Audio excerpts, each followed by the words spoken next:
Yofi, bonsoir à toutes et à tous. On est très content de se retrouver sur l'InMode. Et comme d'habitude, Rav Ackerman, tu trouves les mots justes puisque on est entre Kippour et Simchat Torah. Tu veux nous parler de ce passage de Kippour à la joie qu'on doit avoir à Simchat Torah. Bechavod. Les Chai, comme il a marqué, on passe directement à Sukkot. Et de Sukkot, on va déjà anticiper jusqu'à Simchat Torah. Alors, je voudrais poser donc les questions que je n'ai jamais posées, disons en tout cas en partie oui, en partie non. C'est-à-dire que les questions les plus difficiles, qu'est-ce que Akadosh Baruch Hu, il voulait de nous ce jour de Simchat Torah 5784, c'est-à-dire il y a exactement un an maintenant, à quelques jours près. Qu'est-ce qu'on va pouvoir en déduire pour ce Simchat Torah de 5785 Tafshin Pei? Vous comprenez? C'est-à-dire que est-ce que on va arriver à Simchat Torah et on va se souvenir de ce qui s'est passé l'année dernière et on va tous commencer à pleurer et à dire on peut pas chanter, on peut pas danser avec la Torah? Sûrement pas. Tout d'abord parce que il faut savoir que il y a une mitzvah spéciale dans tous les chagim qui s'appelle Vesamarta Vechagecha, et c'est une mitzvah tassée d'Oraïta. Et celui qui est triste pendant les fêtes, il transgresse à chaque moment où il est triste la mitzvah tassée de Vesamarta Bechagecha. Alors que ce soit qu'il soit triste parce que il a raté son avion ou parce que je sais pas, n'importe quoi, ou bien parce qu'il est triste comme tout le monde parmi nous à cause de toutes les difficultés de cette guerre. Il faut savoir que depuis l'entrée de Sukkot jusqu'à la fin de Simchat Torah, on n'a pas le droit d'être triste. C'est-à-dire de même qu'il y a une histoire, je m'excuse que j'avais pas prévu, mais je vous raconte ça quand même, tout ça, pour qu'on mette les pendules à l'heure. Il y a une histoire célèbre avec Rabbi Meir, dont les deux fils, d'après Rav Yehuda, c'était dans la révolte de Bar Korba, les deux fils sont morts, et ils sont morts un Shabbat, et sa femme ne lui a rien dit jusqu'à la fin de Shabbat, pour éviter que même Shabbat, où il n'y a pas une telle interdiction de tristesse comme le Chag, pour de s'attrister, mais en tout cas, dans les Chagim, on n'a pas le droit. Alors si on n'y arrive pas, il faut faire un effort, et si jamais on n'y arrive pas du tout, alors c'est normal, si on a une petite attaque de tristesse, alors à ce moment-là, on fait ce qu'on peut, et puis on le sort, et puis après on revient, on s'essuie les larmes et on continue. Donc c'est bien entendu une des questions acoustiques de Simchat Torah, mais pas dans le sens de toute l'année, mais comment est-ce qu'on va se préparer, et c'est ça le sujet du cours, comment est-ce qu'on va se préparer cette année à notre Simchat Torah qui est au milieu de la guerre, puisque la guerre n'est pas finie, et qui est l'anniversaire de la guerre de Milchemet Simchat Torah. La première chose que je veux préciser, c'est que comme nos Chachamim l'ont dit, Lo Navi, Velo Ben Navi Anochi. C'est-à-dire, je suis ni prophète, ni fils de prophète. Donc, toutes les analyses que je vous donne, c'est des propositions, mais pas des analyses qui sont basées, bien entendu, de manière, j'essaye le plus solide possible sur des enseignements de nos sages, de Chachamim, mais c'est pas du futurisme. C'est-à-dire que je suis pas là pour vous dire ce qui va se passer. Mais ceci dit, on a quand même une obligation d'analyser les choses. Et pour cela, je vais vous citer un Rambam. Je n'ai pas la traduction parce que Rambam ne l'ont pas encore traduit. Rambam Mishneh Torah, Ilchot Ta'anit Perek Aleph Halacha Gimel. Donc, d'accord. Donc, et qu'est-ce qu'il dit le Rambam? Je vous lis en hébrite et je traduis directement. Vous savez quoi, on va le traduire directement.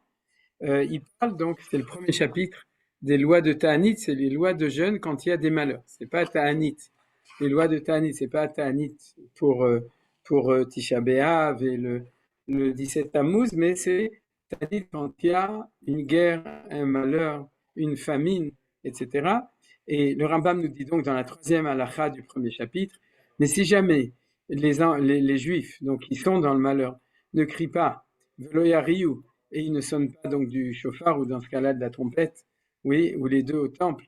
Mais ça, c'est pas tellement le point qui est important, c'est bien entendu, c'est-à-dire il faut prier et il faut prévenir, il faut sonner la trompette pour prévenir qu'on est en situation et ça on le fait.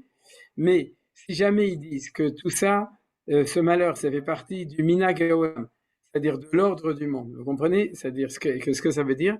C'est-à-dire de faire une analyse de ce qui nous est arrivé en banalisant les choses, en disant oui, par exemple, les rapports de force entre les nations, il y a toujours des guerres, il y a toujours, etc., même en banalisant l'antisémitisme, en disant non, ça fait partie des... il y a des intérêts économiques ou des intérêts territoriaux, etc. Tout ça, c'est ce que le Rambam dit dans une catégorie générale du minhag haolam, c'est-à-dire de ne refuser de chercher en priant ou en sonnant de la trompette le sens des choses à ce moment-là, et en disant minhag haolam ira lanou, c'est comme ça que ça nous est arrivé, vetsara zo nikret nikrit, c'est-à-dire ce malheur-là, ça fait partie, c'est la vie. C'est-à-dire nikret nikrit, c'est par hasard. Mais c'est pas dans le sens par hasard, mais dans le sens de l'ordre des mondes. Alors Rambam dit, ces 4 mots importants, arezu derech achzariyut. C'est de la cruauté. C'est-à-dire de banaliser le sens des choses, de ne pas chercher le véritable sens. Par exemple, de chercher des responsables, oui, c'est-à-dire et de penser que si on va pendre les responsables, on va résoudre les problèmes. Alors ça, nous dit le Rambam, c'est derech achzariyut, c'est de la cruauté vis-à-vis de nous-mêmes. Parce que c'est ce qu'on appelle ne pas tirer les leçons. Et si on ne tire pas les leçons, eh bien dans 5 ans, dans 10 ans, dans 20 ans, ça va recommencer comme on disait, comme en 14, comme en 24. Safin, non, 84. Et veut goremet lahem, idabek bemaase marem im, ça va leur entraîner à continuer à se conduire, on parle des Juifs, avec leur mauvaise conduite, c'est-à-dire de ne pas tirer leçon et donc ne pas corriger. Et à ce moment-là, le malheur va amener d'autres malheurs, et c'est ce qui est marqué dans la Torah, dans la paracha de Bechukotai à propos des malédictions.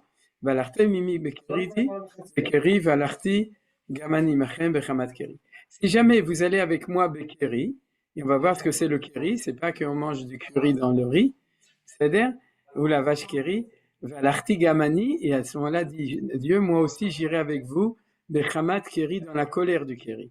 Et c'est quoi le Keri? Thomas, c'est-à-dire, Shavi Alechem Tsara, lorsque j'amènerai sur vous un malheur, que vous, afin que vous fassiez Teshuvah, Im Tomru Sheui Keri, si vous dites que c'est par hasard, Keri c'est par hasard, aussi Flachem Chamat Otokeri, à ce moment-là, non seulement je vous donnerai, c'est-à-dire je vous rendrai compte de la raison qui a amené à cette chose-là, c'est-à-dire la faute qui a engendré ou l'erreur qui a engendré ce malheur, mais en plus, si suite au malheur, vous entêtez à dire oui, ça fait partie de l'ordre du monde, alors j'aurai la colère de votre explication qui sera rajoutée à la punition qui va continuer. Donc c'est dur ce que j'ai dit là, mais c'est uniquement, je vous amène ce Rambam-là, que vous connaissez peut-être, pour vous dire que nous avons non pas l'obligation de faire du futurisme, comme je le dis, mais nous avons une obligation, comme dit le Rambam, pour ne pas être cruel avec notre peuple, de chercher le sens des choses. Voilà.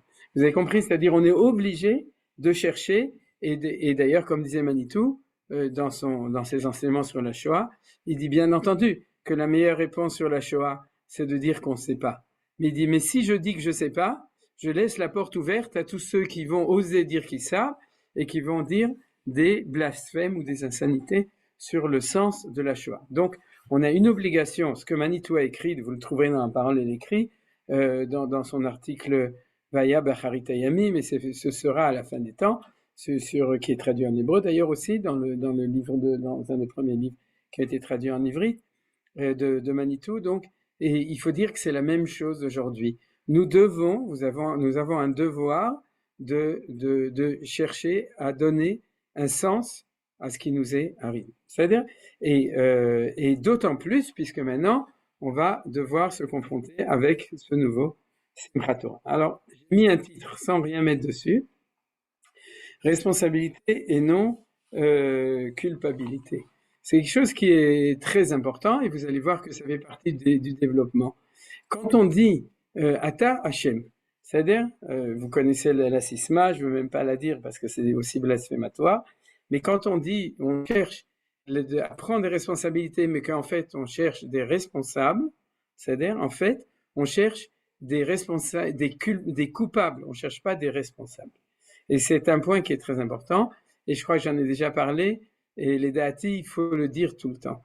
Quand on fait dire qu'on cherche des responsables, mais qu'en fait on cherche des coupables, on n'est pas dans la bonne direction. Et je vais expliquer, c'est très simple. Si Bibi est coupable, alors, chas v'shalom, il faut le pendre au écourt. Si c'est quelqu'un d'autre, c'est la même chose. S'il est responsable, il doit prouver qu'il prend ses responsabilités en faisant le tikkun de l'erreur qui a été faite. Quand je parle de Bibi, je parle de tout le monde et je parle de nous, parce qu'on n'est pas en train, pour l'instant, de dire sur les autres. Mais la différence, c'est dans la culpabilité, on va punir les gens, on va les éliminer. Dans la responsabilité, on va leur demander de corriger ce qu'on appelle la teshuva. C'est-à-dire que la hashma, ça tue, et la responsabilité, j'en ai déjà parlé, ça fait faire tchouva. Quand on est responsable de quelque chose, alors la chose normale, c'est de corriger. Et Baruch Hashem, c'est pour ça que je veux absolument dire de nom de personne, depuis le jour même de Simchat Torah, le peuple juif a pris la responsabilité. Oui. Et donc, ça veut dire que le tikkun qui devait être fait est en train d'être fait. Est-ce qu'on pouvait faire mieux? Peut-être. Je sais pas, je suis pas là pour le dire. Est-ce qu'on aurait pu faire moins bien? Ça, il n'y a aucun doute. On aurait pu faire beaucoup moins bien.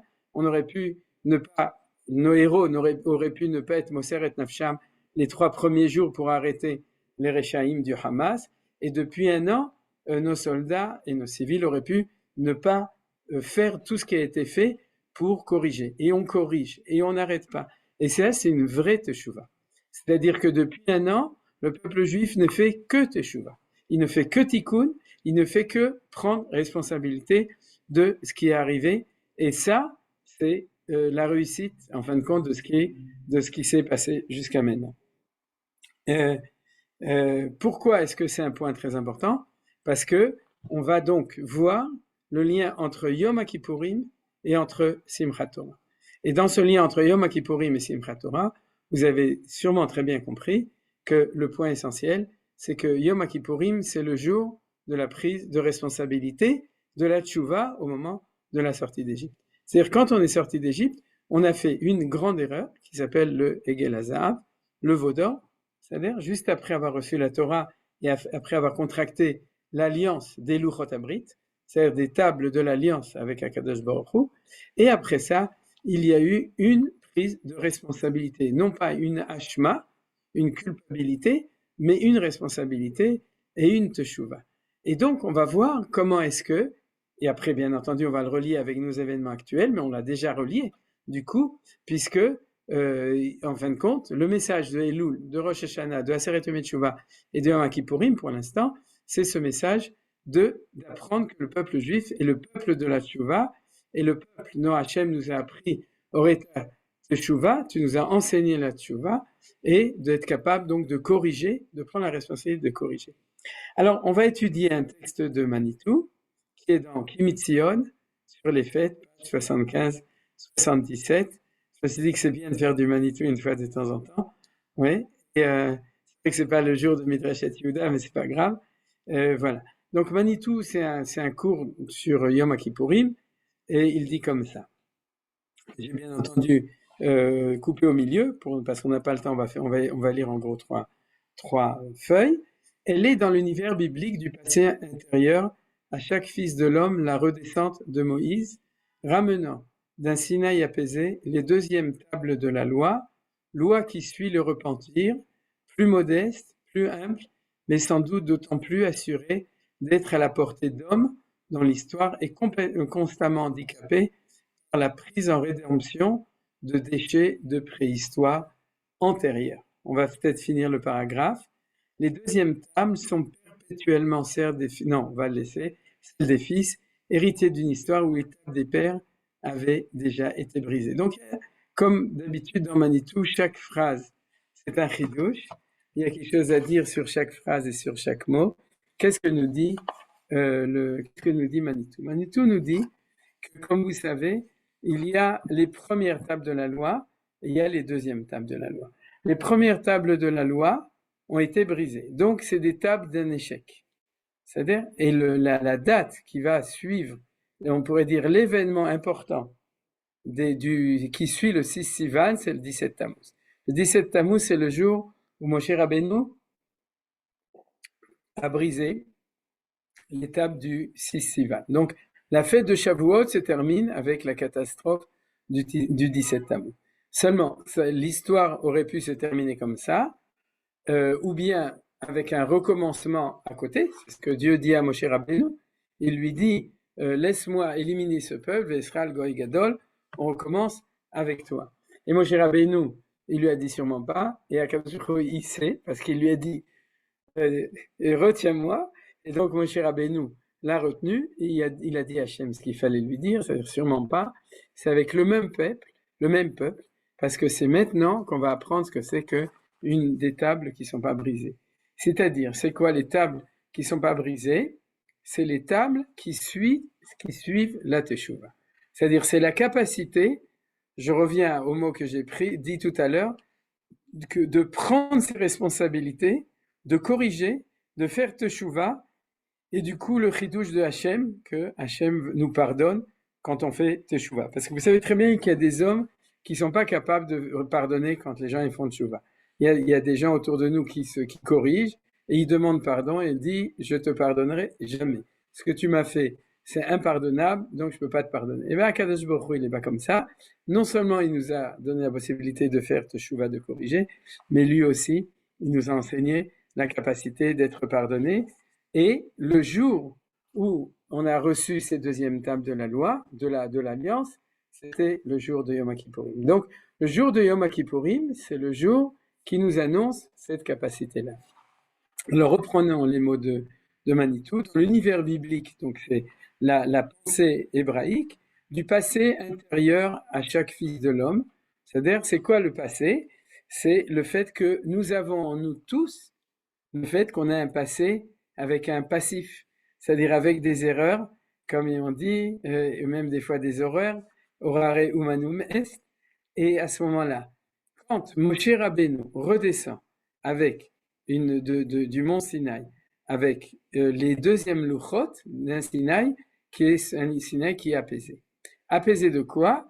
De la colère du 17 Tammuz, de la colère du Chet HaEgel. C'est-à-dire il y a eu une très grande faute qui a amené une grande catastrophe, puisqu'il y a même des gens, il y a 3000 juifs qui sont morts à ce moment-là, au moment de la punition de la faute du Hegel, du Vaudin. Mais à ce moment-là, à Yom Kippour, on a un Sinaï qui est apaisé du Kourou. Avec les deuxièmes tables de la loi, alors, loi qui suit le repentir. Donc, c'est une loi qui suit la Teshuvah, alors que la première précédait la Teshuvah, plus modeste, plus humble. Alors ça, c'est très important. Il fait allusion au fait que, tout d'abord, dans la psychologie de l'homme, normalement, quelqu'un, avant de fauter, est orgueilleux. Quand on est jeune, on a une espèce d'orgueil de « ani atzliach, ani assez, je vais faire, je vais réussir ». Et puis, plus on se casse la figure et qu'on réussit à corriger, plus on connaît nos limites. C'est la sagesse, je veux dire, des gens qui sont plus âgés, qui sont moins ambitieux, moins arrogants, on pourrait dire, parce qu'ils connaissent aussi vis-à-vis des autres. Ils sont plus, normalement, ils sont plus rachmanim, ils sont plus miséricordieux vis-à-vis des autres, vis-à-vis d'eux-mêmes, normalement, si on a fait ce travail-là de tchouva, et on est aussi plus compréhensif vis-à-vis des autres, etc., et on est plus modeste et plus humble.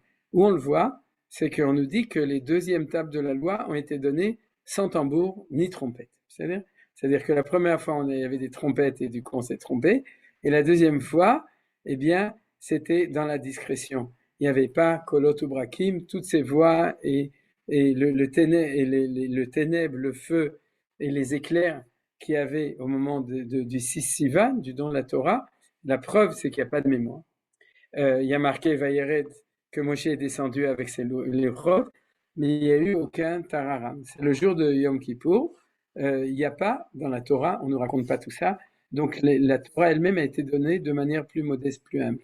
Alors, du coup, nous dit ça, c'est le chidouche de Manitou, mais sans doute d'autant plus assuré d'être à la portée de l'homme, d'accord? Parce que les premières tables étaient trop hautes, étaient trop lumineuses, donc n'étaient pas à la portée de l'homme, alors que celles des deuxièmes tables vont être à la portée de l'homme. On pourrait dire celle qui suit le mois de Nissan, de la sortie d'Égypte, c'est-à-dire le 6 Sivan c'est 50 jours après, il est indexé à la sortie d'Égypte, c'était quelque chose de trop haut, et celle qui suit le Yom Kippour, c'est-à-dire qui a Yom Kippour, qui est dans le mois de Tishré, à ce moment-là, elle est assurée d'être à la portée d'homme dans l'histoire, et il dit pas de juif, il dit d'homme, et c'est important pour la suite, dans l'histoire est constamment handicapée par la prise en rédemption de déchets de préhistoire antérieure. C'est-à-dire qu'on porte toujours avec nous notre préhistoire, et l'univers porte son préhistoire d'erreurs et de fautes. Et là, on est capable de recommencer ou de continuer parce que Akadosh Baruch Hu, il nous a donné donc ce message de Luchot Abrit, de tables qui sont celles qui suivent le pardon. Les deuxièmes tables, ça c'est encore un beau chidouche de Manitou, sont perpétuellement celles des fils héritiers d'une histoire où le père avait déjà été brisé. Ça veut dire quoi? Ça veut dire que dans la Torah Tayachasu, dans la relativité, lorsque les pères n'ont pas réussi à corriger, c'est les fils qui vont pouvoir corriger ce que les pères n'ont pas fait. Regardez aujourd'hui, c'est nos fils qui se battent. Et c'est les pères qui ont fait l'accord d'Oslo, qui sont sortis du Liban, qui sont sortis. C'est une génération, et c'est, entre guillemets, nos fils qui payent le prix. Mais c'est pas qui payent le prix. C'est eux qui corrigent, qui sont en train, par leur grandeur de jeunesse, qui sont en train de corriger ce qui s'est passé. C'est pour ça. Quand Manitou nous parle des pères et des fils, il fait toujours référence à tout son enseignement sur les Doroth, de Avraham, de Yitzhak, de Yaakov, que Yitzhak corrige Avraham, et que Yaakov corrige Yitzhak, Yaakov Asher Pada et Avraham, c'est là. Et aussi, Veshiv Lev Avot Albanim, Velev Banim Alavotam, la capacité de ramener le cœur des fils sur le cœur des pères et le cœur des pères sur le cœur des fils, et c'est le secret des Toladot. C'est le secret de la capacité. Et regardez comme c'est extraordinaire. La Torah des premières Luchot, c'est les premières Luchot, c'est celles qui sont marquées dans Yitro, les premières tables, et c'est celles qui ont été données à la génération qui est sortie d'Égypte. Et les deuxièmes tables sont celles qui sont marquées dans Vaetranan, et c'est celles qui ont été données à la génération qui va rentrer en Eretz Israël. C'est deux générations. La génération de père qui est sortie d'Égypte, qui était esclave, et la génération des fils qui est née dans la liberté et qui va être capable de conquérir le pays et de se battre pour conquérir le pays d'Eretz Israël avec Yoshua, l'élève de Moshe Rabbeinu. Moshe Rabbeinu fait partie des pères et Yoshua va faire partie des fils dans ce cas-là, comme toute cette génération-là. Voilà. Alors ça, c'est un très beau chidouche que de Manitou. Et n'est-ce pas là autant l'intention secrète de ce mystérieux verset, tant fois répété dans la loi de Moïse, parle aux enfants d'Israël.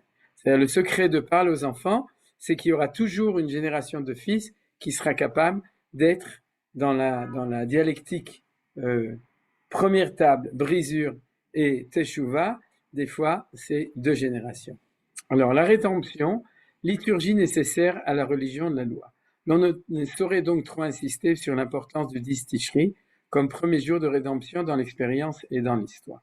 Pour être capable d'accepter la loi morale comme charte du salut, il faut savoir que la faute ne mène pas à la damnation, ce qui devrait être le cas en stricte rigueur si vraiment longtemps la conscience était irréversible et si le pardon n'était pas possible. Ça, vous avez compris, c'est la référence, le clin d'œil de Manitou contre le christianisme. C'est-à-dire que si après la faute, il n'y a pas de tchouva, alors il y a damnation. C'est-à-dire, c'est ce dont Manitou parlait toujours, la différence entre le drame et j'ai oublié dans le théâtre grec. Il y a toujours là, Yosef et moi. Tragédie. Quoi? Tragédie. Voilà, la tragédie et le drame. C'est-à-dire que, est-ce qu'il y a... Et quoi? Et la différence entre le drame et la tragédie. Ah voilà, entre le drame et la tragédie. Todarabah, c'est-à-dire que chez nous, je me souviens plus lesquels des deux, mais en tout cas, il y a une brisure, mais après la brisure, il y a un salut possible. C'est-à-dire, il n'y a pas de damnation. Alors que si on est dans la rigueur des Gvurot, de la loi, du din, à ce moment-là, la faute est irréversible. Vous vous souvenez tous aussi des enseignements Manitou sur Gemara de Makot et Yerushalmi, qu'on a demandé à la sagesse et à la prophétie, celui qui faute, qu'est-ce qui lui arrive, et à la Torah, ils ont dit c'est fichu, jusqu'à ce que est venu Akadosh Baruch Hu, et qu'il a dit non, Yashuv Bitshuva, Yashuv et Kaper, c'est-à-dire il y a toujours la Tshuva. Donc, c'est cette allusion, ce qui devrait être le cas en stricte rigueur, c'est vraiment le temps de la conscience était irréversible. Alors ça, c'est le secret du Vavaïpour, c'est-à-dire que dans l'ordre de la nature, le futur est après le passé, donc le passé est ineffaçable. C'est-à-dire que ce qui est fait et tu es fichu, comme on dit aux femmes qui se marient. Maintenant, tu mets un qui se roche, donc tu es avec le fichu. Et donc, mais par contre, vous savez d'ailleurs, comme on dit sur quelqu'un qui va bientôt se marier, je l'ai déjà dit, on dit il y a en qui souille roche. Et donc, maintenant, pour continuer, donc ça c'est la stricte rigueur, c'est les gvurot, c'est vraiment, et c'est l'irréversibilité du temps. Par contre, la teshuva fait que le temps du futur peut devenir, c'est-à-dire qu'il loue le temps du passé, peut être projeté sur le futur, vehaya lashon simcha, et que je peux corriger le passé. Comme on dit, teshuva me'ava, les donot et fraude les sruyot, c'est-à-dire toutes les fautes deviennent, c'est-à-dire je corrige le passé, et ça devient au contraire un mérite. On l'aura remarqué. Alors là, c'est la phrase importante pour notre cours. Alors que Shavuot où la Torah est reçue et suivie du 17 Tammuz, c'est vous l'étape de la première loi se finisse en tragédie, en catastrophe, et la fête du 6 Sivan, c'est la défaite, en fait, en fin de compte, du 17 Tammuz, où les tables sont brisées, la brisure de la faute. Par contre, où les tables sont brisées, la brisure de la faute, par contre, Simchat Torah, où la Torah est reçue en joie, suit le Yom Kippour où le pardon restitue la possibilité de la.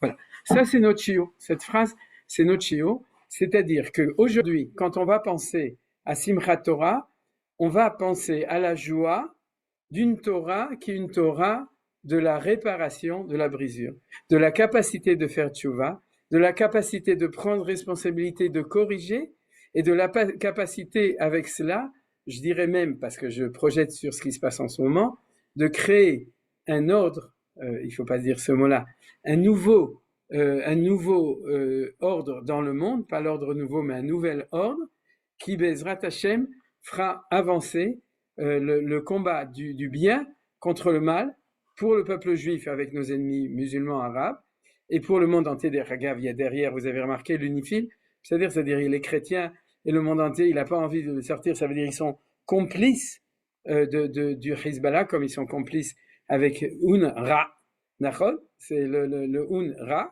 au niveau de Gaza, c'est-à-dire il y a le Ra là, et donc tout ça, c'est ça qui est important. On doit penser que Simchat Torah, c'est l'apothéose de Yom Kippourim. C'est-à-dire pourquoi ? Parce que c'est le sens de cette deuxième Torah. Le sens de la première Torah, c'est la brisure et la faute du Hegel et la brisure. Le sens de cette deuxième Torah, de ces deuxièmes Luchot Abrit, c'est celles qui sont plus modestes mais qui ne sont pas cassées.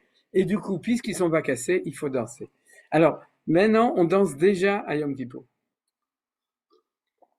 À l'époque du Temple, on dansait à Yom Kippour, le Yamim Tovim l'Israël, que Yom Kippourim ou Ketu B'Av, où on sortait pour danser. Mais la mémoire de nos sages nous a donné on pourrait dire, ou la décision de nos sages, c'est de faire un décalage entre les deux. À Yom Kippour, on est pardonné, et du coup à Sukkot, on est heureux, et à l'apothéose de Sukkot, à Simchat Torah, on danse avec la Torah.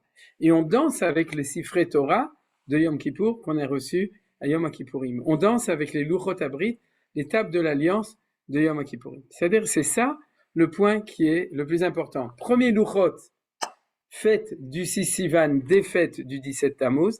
Deuxième Luchot, fête de Yom Kippourim, hyper fête, super fête de Simchat Torah, où on va danser en pensant que le peuple juif peut corriger. Donc on ne va pas pleurer, vous avez compris ?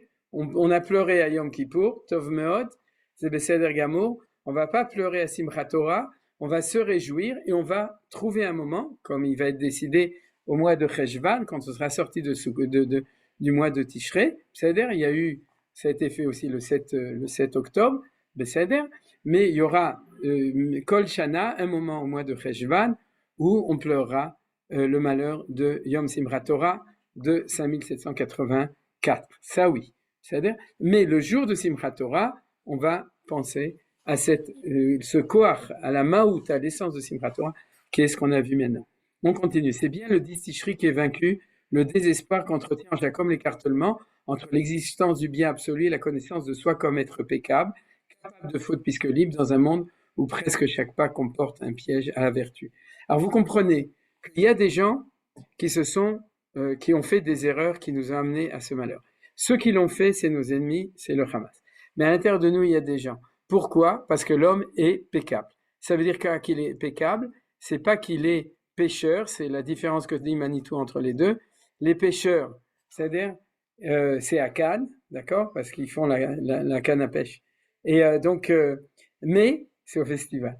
Mais en tout cas, j'ai pas parlé de Cannes et Khadesre, j'ai dit Cannes.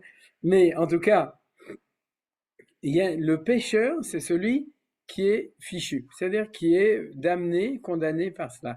Le peccable, c'est celui qui est capable de pécher, et Dieu nous a pas créé comme Yetzer Leva Adam Ramin et Orav, comme avec le péché originel, mais avec la peccabilité originale, c'est-à-dire depuis le début,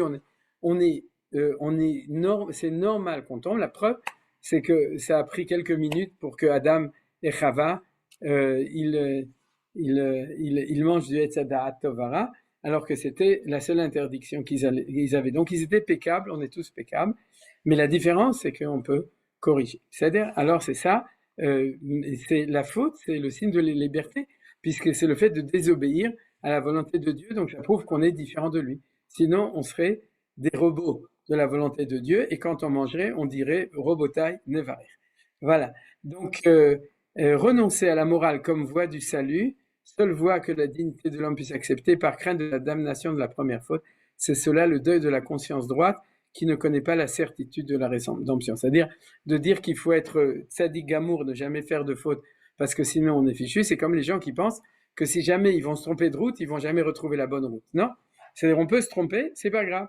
Il y a le Waze, Ken, et si on le trouve pas, alors c'est Vaismir, comme on dit Vaismir, mais en tout cas, on va toujours trouver. L'histoire qui impose le 17 Tammuz en préface au 10 Tishri est d'une éblouissante nécessité. Vous avez compris? S'il n'y avait pas eu le 17 Tammuz, le 10 Tishri ne vaut rien, parce que il ne vient pas nous enseigner la possibilité de corriger la chute. Il faut chuter, donc on est obligé d'avoir chuté. C'est-à-dire Dieu a voulu qu'il y ait une chute pour pouvoir nous apprendre qu'il y a aussi une correction dans la chute. La liturgie de la rédemption est le culte nécessaire de la religion de la loi. Car s'il est vrai que nous sommes créés libres et donc peccables, c'est la loi elle-même qui nous doit la possibilité du pardon dans le cas où le repentir est réel, sincère et authentique. Ça veut dire quoi, c'est la loi? C'est qu'on a un référent absolu tout le temps. Sinon, tu fautes et tu dis que tu n'as pas fauté.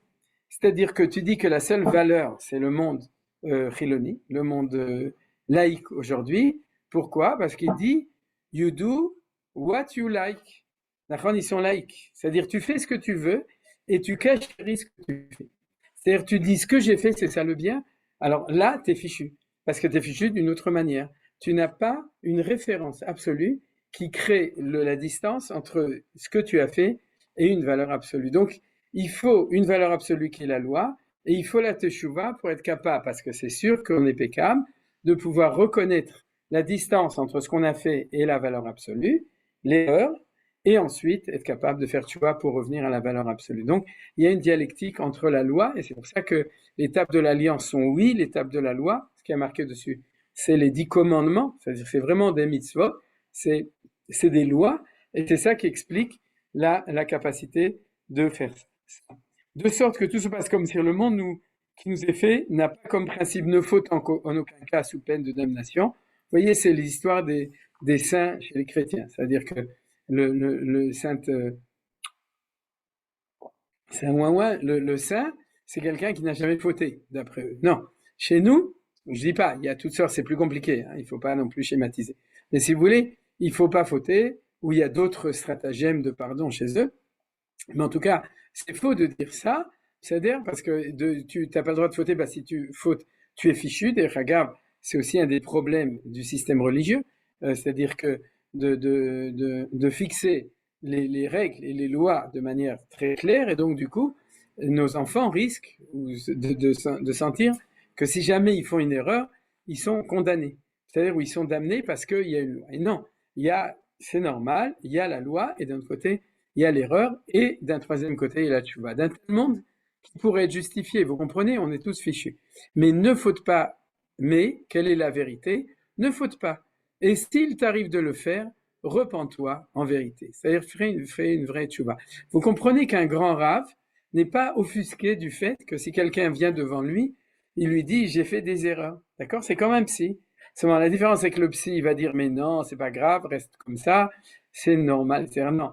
Le rave va lui dire mais c'est prévu que tu fasses des erreurs. Moi aussi je fais des erreurs, tout le monde fait des erreurs, mais t'inquiète pas, je vais t'aider à te relever. Sheva Ipol Tzadik Vekam, un tzadik tombe cette fois, il se relève, et puis à ce moment-là, on va faire tchouva. C'est déjà ce qu'indiquait un très ancien midrash selon lequel la dernière chose que Dieu crée avant de créer le monde fut la tchouva bereshit rabba. D'accord. Donc à ce thème aussi se rattache le principe talmudique qui dit que l'histoire des hommes s'inscrit en mémoire dans 3 livres différents suivant l'identité de chacun. Alors vous m'excusez, tout ça on le saute. À Yom Kippour, voilà, on va terminer le texte comme ça. À Rosh Hashanah, les justes sont justifiés au jugement de rigueur parce qu'un tzaddik, il n'a pas fait d'erreur, donc il passe avec la rigueur de la loi. À Yom Kippour, les Bénonim, donc c'est tout le monde, puisqu'on on fait tous des erreurs, sont justifiés au jugement de clémence. C'est quoi? C'est celui, comme vous avez compris, le Bénoni, c'est celui qui tombe et qui peut se relever. Et l'on pourrait croire que les méchants eux-mêmes ne seraient jamais pardonnés, parce que dans le Gemara est marqué qu'ils sont inscrits à Rosh Hashanah.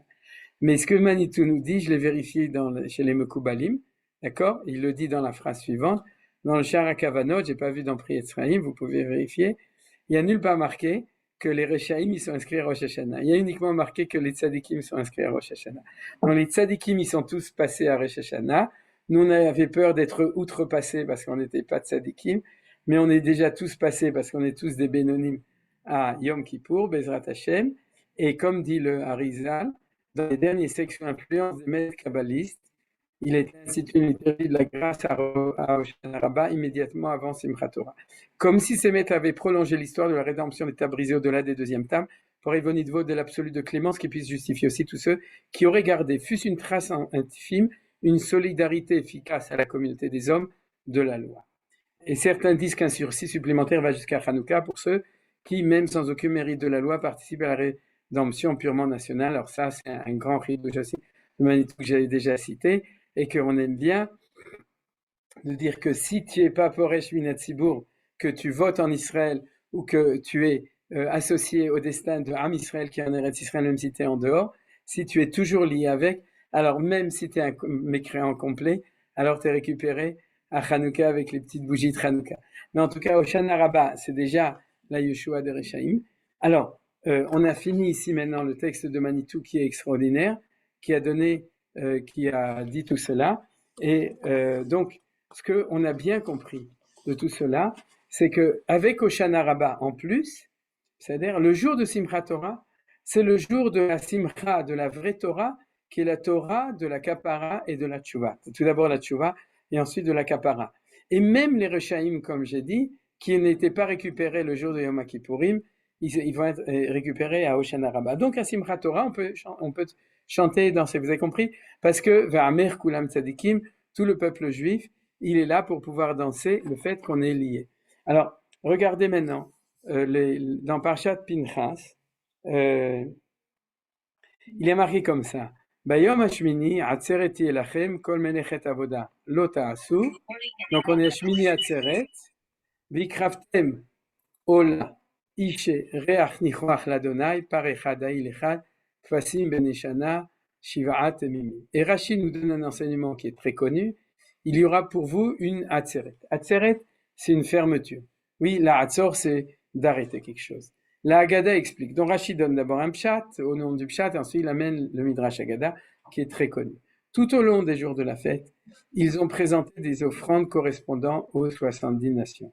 Au moment où ils s'apprêtent à repartir, Hachem leur dit « Offrez-moi encore, s'il vous plaît, une petite collation, afin que je prenne plaisir de votre seule présence. » C'est-à-dire que le jour de Simchat Torah, oui, qui est Shmini Atzeret, il faut se souvenir, c'est le même jour en Eretz Israël, pour nous c'est ça l'essentiel, c'est-à-dire puisque c'est synchronisé les deux ensemble, on a le jour de Shmini Atzeret, qui est un jour où on n'offre que un seul taureau, un seul bélier, laissez tomber les 7 agneaux, c'est-à-dire qu'alors qu'on avait offert 70 taureaux pendant les 7 jours de Sukkot, là on va offrir un dernier, parce que c'est une petite souda de Hakadosh Baruch Hu, avec Am Israël à la fin des 7 jours de Sukkot où on a offert 70 paris. Et il nous dit encore Rashi sur le verset 18, que je n'ai pas cité, le verset lui-même, et leur oblation mincha et leur libation de sachim pour les taureaux, donc c'est sur les 70 taureaux. Les taureaux offerts pendant Sukkot sont en nombre de 70, tout comme les 70 nations idolâtres, qui sont en diminuant graduellement, Sukkabet, 35 bêtes, c'est pour eux un signe de déclin. C'est pour ça qu'on passe de 13 à 7 taureaux pour arriver à 70. Mais Pochet Voler, comme la Chita de Beth Shammai, justement, c'est le remède du lien avec Hanouka. Et à l'époque du temple, il est protégé, on parle des goïms, contre les souffrances. C'est-à-dire qu'on a amené ces 70 parim à l'époque du temple pour protéger les goïms par le mérite du temple et des juifs et d'Israël pour protéger aussi. Alors, en quelques mots, ce que je voudrais vous signaler sur cet enseignement, c'est comme ça. C'est que, si vous voulez, la grandeur de la Géoula de Tishrei, c'est-à-dire qu'on est en temps de Géoula de Tishrei. Pourquoi on est en temps de Géoula de Tishrei? Parce que la Géoula de Nissan, c'est celle, si vous voulez, de Deus ex machina. C'est-à-dire le fait que Dieu nous a sortis d'Égypte, nous a donné une Torah, il a tout fait.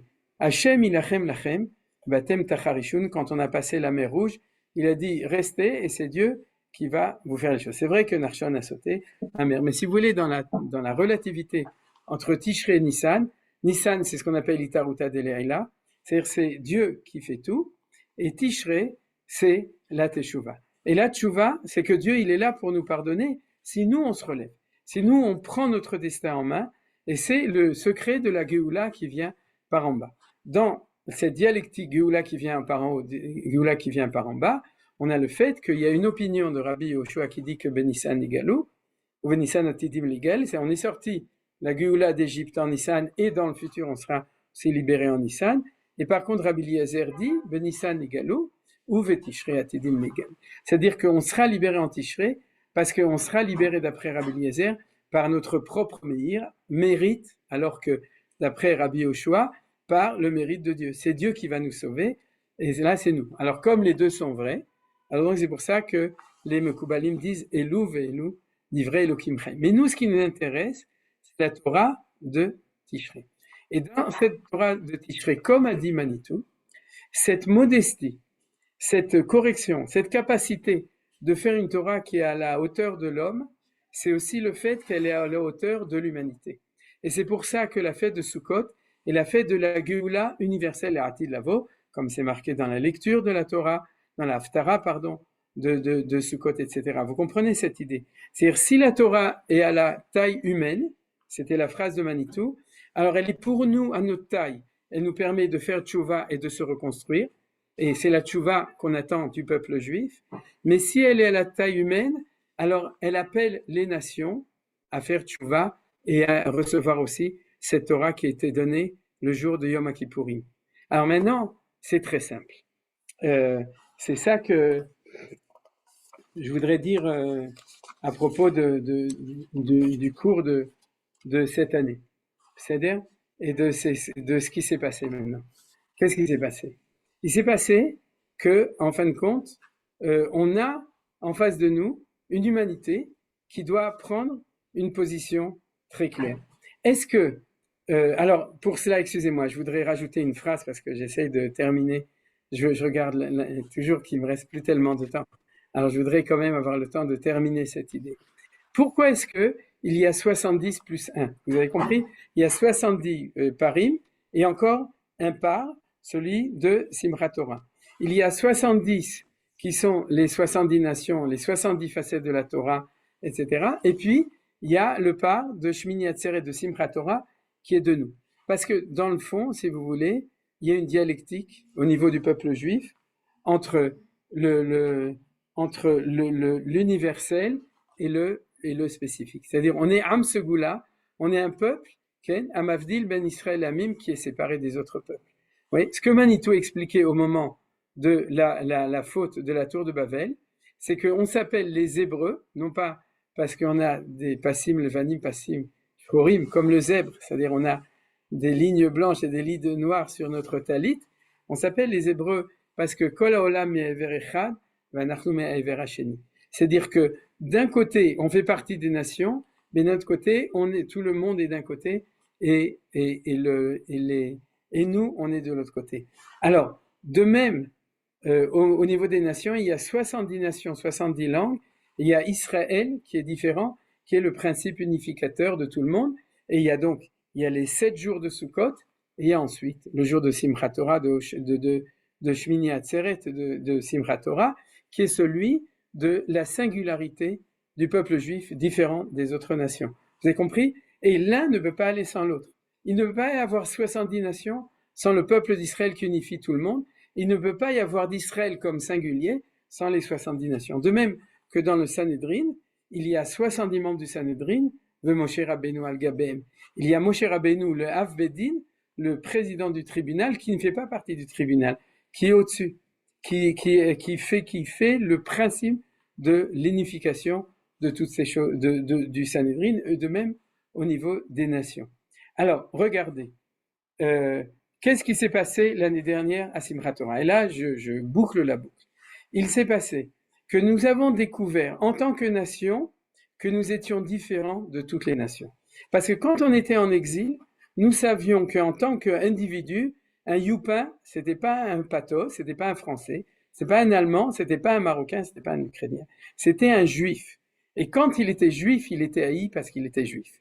C'est-à-dire, mais nous pensions, comme je l'ai déjà précisé, depuis 1948 et depuis Herzl, que le jour où nous deviendrons une nation, à ce moment-là, nous ferons partie de la grande famille des nations. Écoutez bien ce que je veux dire. C'est-à-dire que nous pensions qu'on était un parmi les 70. Comme on répète toujours au nom de Herzl, c'est que nous serons, l'État juif sera réussi le jour où nous serons une nation parmi les nations. Et c'est l'erreur du sionisme classique. Et quand Bibi dit qu'il faut appeler ça Milchemet HaTekuma, il a raison. Pourquoi il a raison? Parce qu'en fait, il est en train de nous expliquer qu'on est en train de passer à un deuxième stade identitaire. Le premier stade identitaire de l'État d'Israël, c'était celui des 7 jours de Sukkot, où nous faisions partie des nations. Vous comprenez? C'est-à-dire qu'il n'y avait pas cette clarté de conscience que nous étions différents. Qui le savait? Ceux qui le savaient de manière positive, les juifs religieux. C'est-à-dire ceux qui ont la Torah, ceux qui sont liés à Dieu savent très bien que nous sommes différents de toutes les nations, et on le sait depuis 2000 ans. Et puis on a demandé à revenir en Israël pour être reconnus par les nations au prix de renoncer à cette spécificité. Eh bien, Akadosh Baruch Hu, grâce aux Arabes, d'accord, qui nous ont attaqués de tous les côtés, ils ont fait un électrochoc à tout l'État d'Israël, à chacun à l'intérieur de l'État d'Israël, pour leur dire, tu ne fais pas partie des 70 parim, tu es le par de Simchat Torah, tu es le taureau de Shmini Atzeret et de Simchat Torah. Tu as comme responsabilité d'être le principe unificateur de toutes les nations au nom de la Torah de Akadosh Baruch Hu, de cette Torah, au nom de la Shrina de Akadosh Baruch Hu en Eretz Israël. Et par la négativité, pour ceux qui n'étaient pas capables de le voir par la positivité, et nous tous, il faut accuser personne, on a tous besoin des fois de se souvenir, des fois malheureusement par le côté négatif, d'accord, de ce qu'on n'arrive pas à réaliser par le côté positif. C'est-à-dire quand il y a des gens qui nous rappellent de manière négative ce qu'on n'est pas, d'accord, pour plus avoir confiance de ce qu'on est. Souvenez-vous du problème de Sartre par rapport à la définition du peuple juif, c'est-à-dire on a une identité chiyuvite qui est liée avec Anochi Hashem Elokecha, et on a une identité de la négation des autres qui est liée avec Lo Yelecha Elohim Acherim Alpanai, c'est-à-dire les deux premiers qu'on a entendus de Akadosh Baruch Hu, ce qu'on est et ce qu'on n'est pas. Et à Simchat Torah de l'année dernière, Akadosh Baruch Hu nous a dit c'est Shmini Atzeret, c'est Simchat Torah. Et je voudrais terminer donc cette idée qui est essentielle. Si vous me permettez, je ferme le... Voilà. Cette idée essentielle en disant que c'est ce deuxième Rashi. C'est-à-dire, ce deuxième Rashi, c'est de notre côté à nous, la capacité de faire notre tikkun, de savoir que le peuple d'Israël qui revient sur sa terre n'est pas un peuple comme toutes les nations, et un peuple qui est parmi les nations, mais comme un hébreu, c'est-à-dire qui est de l'autre côté, 70 d'un côté et un de l'autre. Ça, c'est ce qui est important. Du côté des nations, ils vont devoir décider, est-ce qu'ils sont avec nous dans la reconstruction du temple?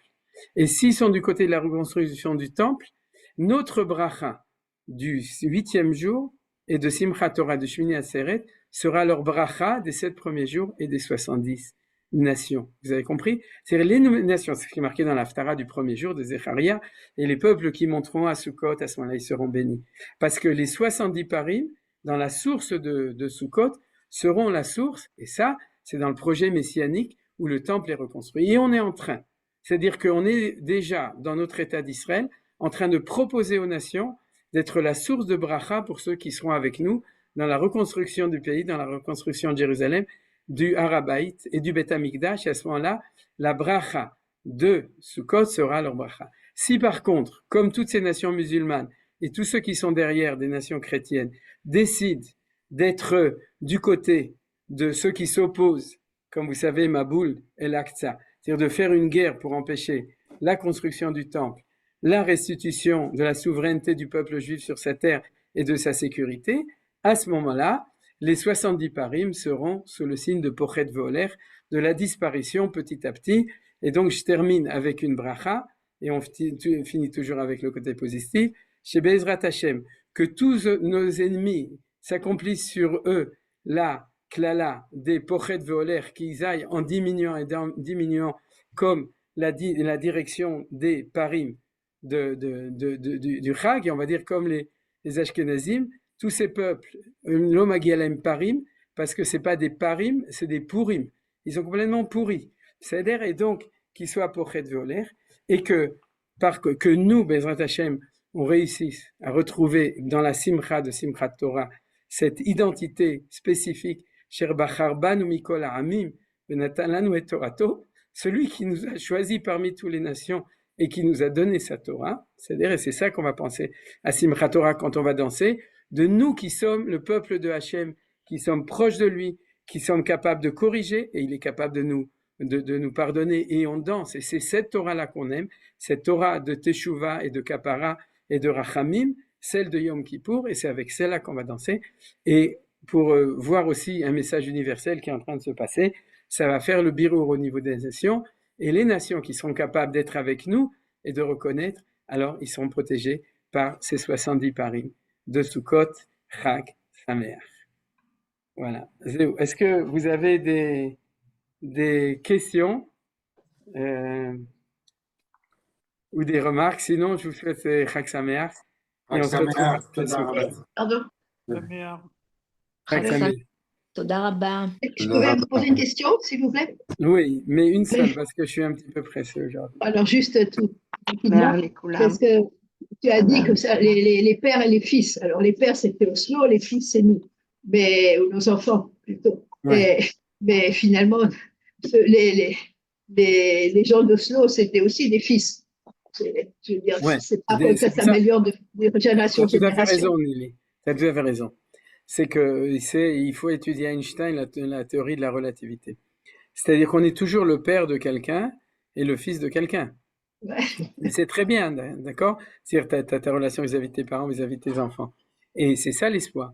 C'est-à-dire qu'en tant que père, on risque de perdre nos repères et c'est nos fils qui vont les retrouver. C'est-à-dire, et si on s'accorde, alors on est pépère.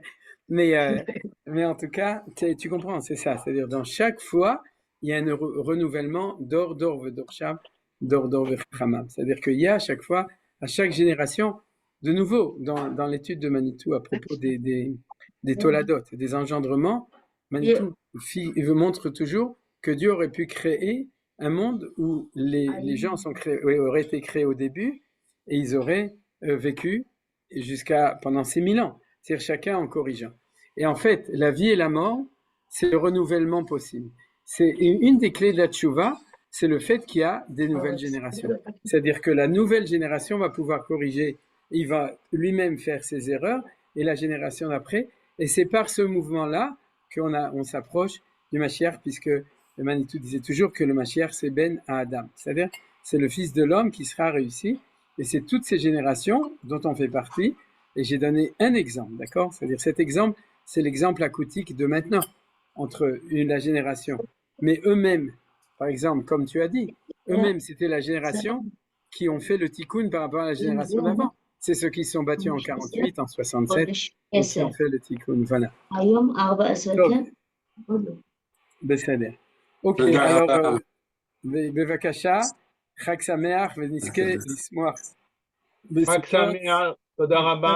שהקדוש ברוך הוא יקים לנו סוכה של לוויתן, ונזכה לראות גאולה שלמה.